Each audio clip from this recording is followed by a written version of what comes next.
In our last video, we covered what you'll need in the way of equipment to start your own home brewing channel. We busted the myth that it doesn't cost the earth to start one up either. In part 3, we're going to cover what to say, how to say it, and say it in such a way as not to turn off your audience.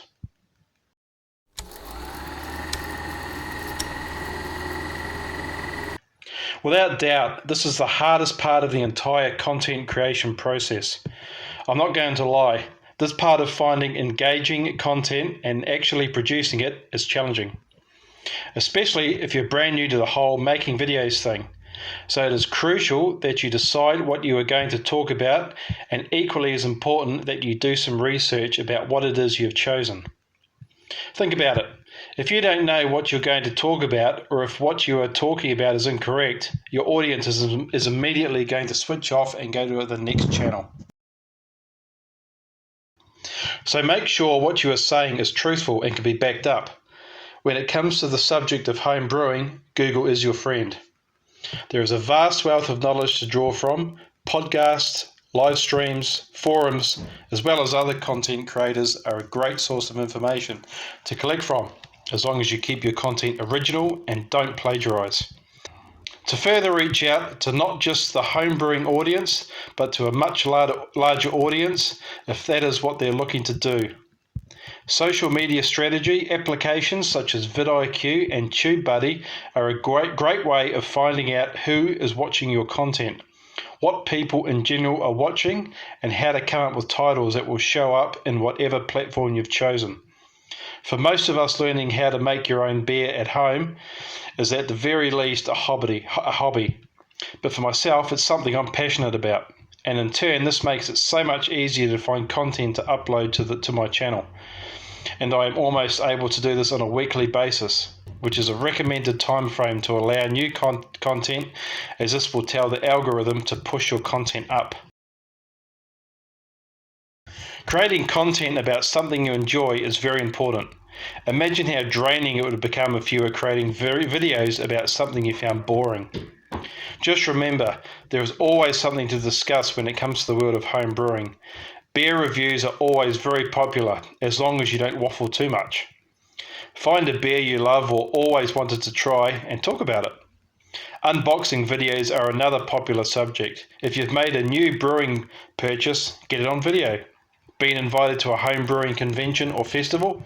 Take your iPhone, Android or whatever with you and film it. Vlogging videos are also very popular on social media. Whatever it is you choose to capture, keep it related to home brewing. Don't branch off onto unrelated subjects in the early days of your channel, as this will just confuse your audience. After you are somewhat established, then you can branch off into other related or non-related topics. Think of it like a tree. You have the trunk, which is home brewing, and similar to a tree, you can branch off into different videos that are related to home brewing or making beer, wine, or cider, etc.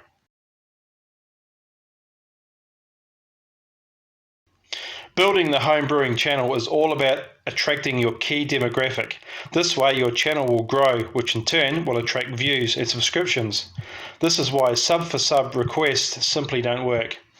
Those who are not interested in home brewing or making beer at home will not stick around for long, so it is crucial you attract the right audience. Finding subject matter you have in common with your audience is a fundamental way of building a relationship, as well as a rapport with your viewers. As a father of 2 and someone who works full-time, finding the space and time to shoot content that is up to scratch and not full of interruptions can be a real pain. Always plan ahead where you're going to shoot and what you're going to say. Some handy tips to remember are: always make sure your recording device is fully charged, or at least enough to last a video. I've lost count of the amount of times I've run out of power while filming. Try to keep the ums and ahs to a minimum. As someone who is guilty of this, I've worked hard on this to try and eliminate this habit. Not only is it tiresome to watch for your audience, it also gives the impression you don't know what you're talking about. It may sound obvious, but always look directly into the camera. A lot of content creators, myself included, subconsciously look at the screen of your recording device instead of where the camera actually is. This gives the impression that you are focused on something off camera. When you're brand new to filming, just keep filming. In the early days, you're not going to know what to say. This is normal and it is okay. It's fine to mess up and make mistakes. This is how you learn and get better. And besides, any stuff you don't want in there can be edited out. And if you want to learn how to edit your videos properly, check out part 4.